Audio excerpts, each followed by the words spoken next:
I don't know where we left off. Well, we'll just start over here. Okay, this is tape 2 of the Lawrence Meyer interview being done on August 31, 1997 in Lebanon, Ohio. And so, Mr. Meyer, let's just continue. We were talking a little bit about Herlisheim, and I wonder if you've mentioned a number of times some of your memories about the air section, which you were involved with. Could you tell me a little bit about what kinds of aircraft you had and how that worked with the individual field artillery battalions who also had individual air sections of their own? How did that work? Were you in command of all of those? How did that work? I was in command of any air personnel. Well, yes, it was too. Because they automatically say anybody in the air section is air. So, no, the way it's set up, the artillery has these little light planes, L4s, made of canvas and stuff, very, very small. Just takes an artillery observer and a pilot, and takes them up and flies at low levels and so on. For what I was concerned with was any reconnaissance plane in the air, and that was seldom that we see them, but we could contact them if they were in the air. Theory being you didn't have to wait for them to come back to Corps headquarters, you could ask them what they found out. And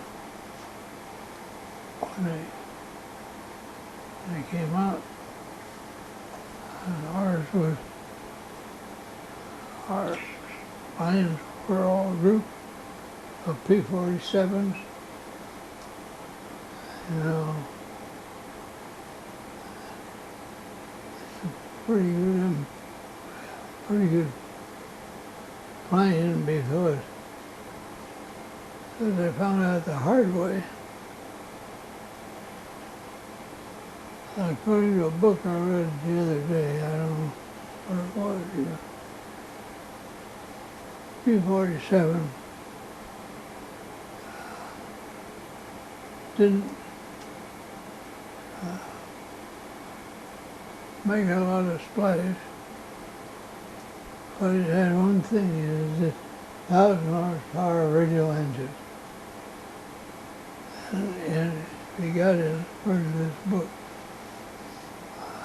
according to that, if you get in a tight spot, he should nose it down and go hell-bent for the ground and still pull out when it's time to come out, which made it a better. They said, this article said, it couldn't fight them even a Messerschmitt on the air, but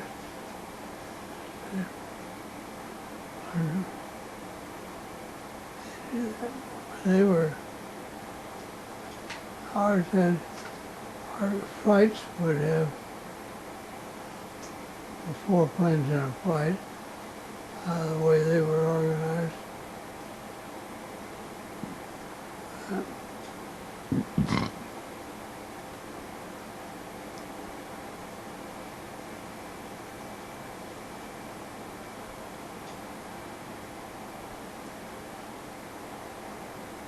What do you remember about crossing the Rhine River?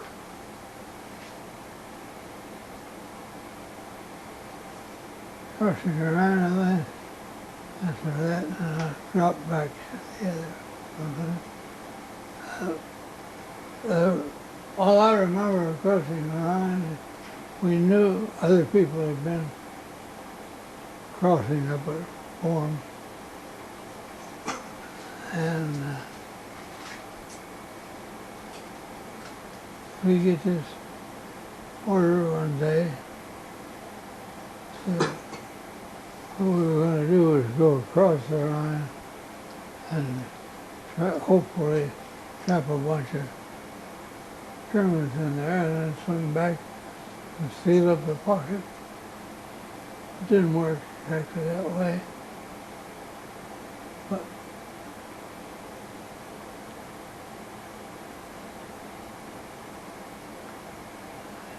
I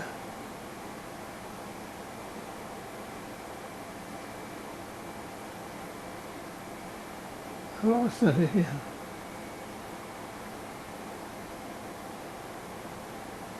Anyway, and no matter how we get the word, we came by and heard just everything's an emergency, but and then out.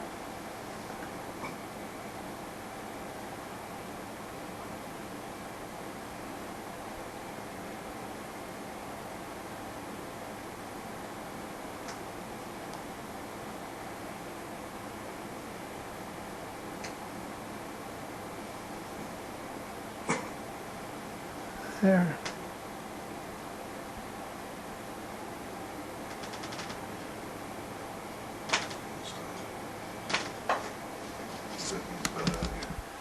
Okay, one of the things I'd like to know, thinking back across the combat months, the 5 months that the division was in combat, what do you think was the most important achievement of the division during that 5 months? What stands out in your mind?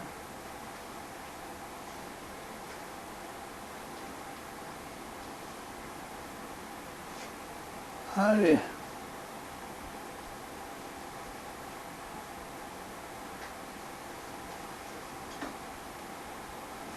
suppose that, I don't know how to describe it exactly, but you can't, the action after we crossed the Rhine is important. Of course, when you take that, then you get other places probably just as important.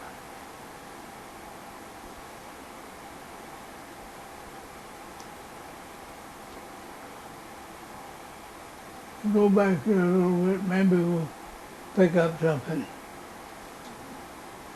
Question was asked about Earlshime and never was answered. It's a hard one to answer, but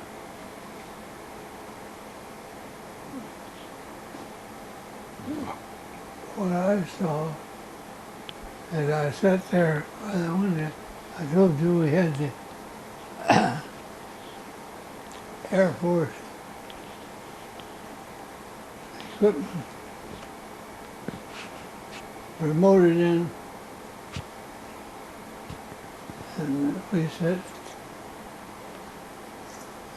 planes, we had a representative of our artillery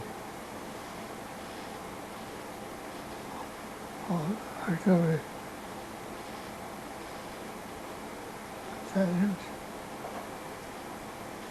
We had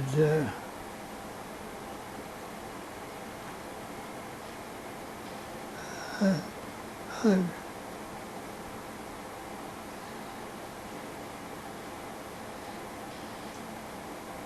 signal corps personnel, me, the controller, the forward controller, supposed to, this was the attached Air Force officer, who was one of the men I said was in the Army Air Force. the Army Air Force set up this force refrigeration, and in there they had officers and enlisted men, and ordinarily it was only 2 or 3, they were just on their way. They checked in and out, you might say. They made that. Well, about the time of the end of the first day,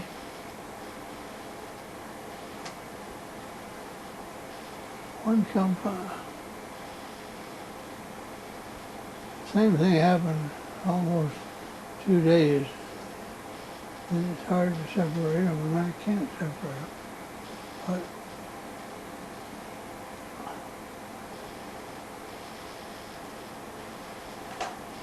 some troops were left in Harlesham. Some state troops were hid out there until the thing cooled down. One group of, I think it was 7, in the attic of a house. And of course they reported back to me when they came back. They reported back. They told them what these men were in the attic and how good they were in there begging for that shell to burst right over them. I don't know what would get them too. But they made it. And that result was this company, 8th was a company, had a real bad time of it. Then they come back, and now we're in this night, and the Corps commander's in there. I think the liaison officer in the Corps, liaison officer from Pikes,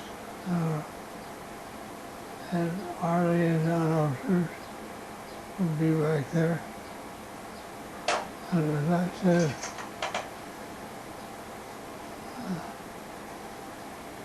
Sergeant Hamilton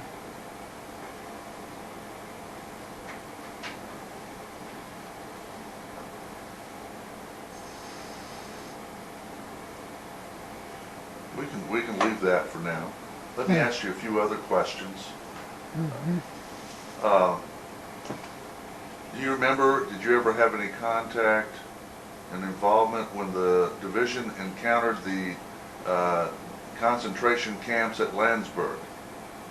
Did you see any of that? I stood down a curb on one side, but I was in the building. It was, as I remember, a narrow sidewalk right against the wall outside. A narrow brick road, a little patch of ground, and a wall with prisoners on top of the inside. That was the Landsberg prison. Yeah. They were scrawny like me. Somebody mentioned the other day, I overheard, he looks like a prisoner, no, some student in elementary school. He looks like those pictures you see in the movie. Would have a reasonable place. Oh. Were you involved at all in taking care of the refugees or arresting, tracking down the guards or any of that? No. We had a G5, which had I was a member of the division. Chief, I was military government. Of course, they had a connection to all this, but he was in charge really. Just kind of hold them together and keep them from killing one another till you can get facilities. Do you remember who that was? Who was G5? Was it Seiler? It's Seiler, yeah. What do you remember about the day that you found out that the war was over? Remember that? Where were you and what were you doing? I was in the right-hand front seat of our famous three-quarter-ton truck. We were moving in column, and the column stopped, and we were smack in the middle of the Danube River. About, I don't know, it would be between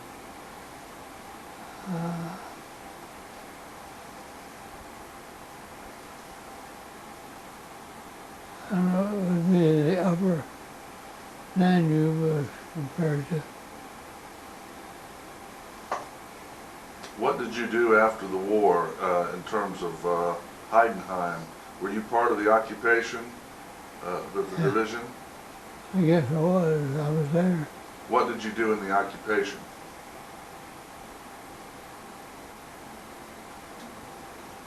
Nothing.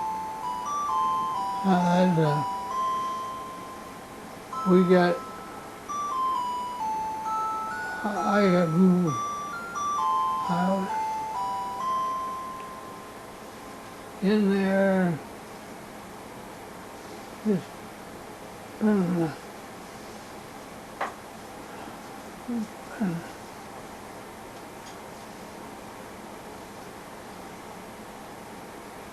yeah, we were beginning to sit there. We just,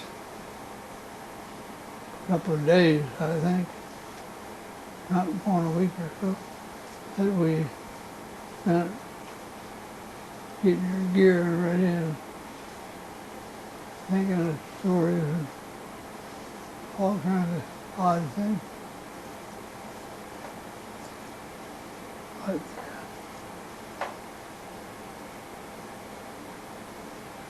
yeah, what was that question?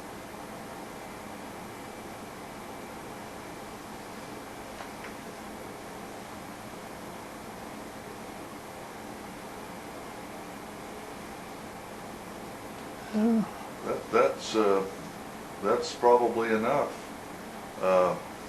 That was I didn't expect to have to make you stay on camera this long, but I appreciate you doing that for us.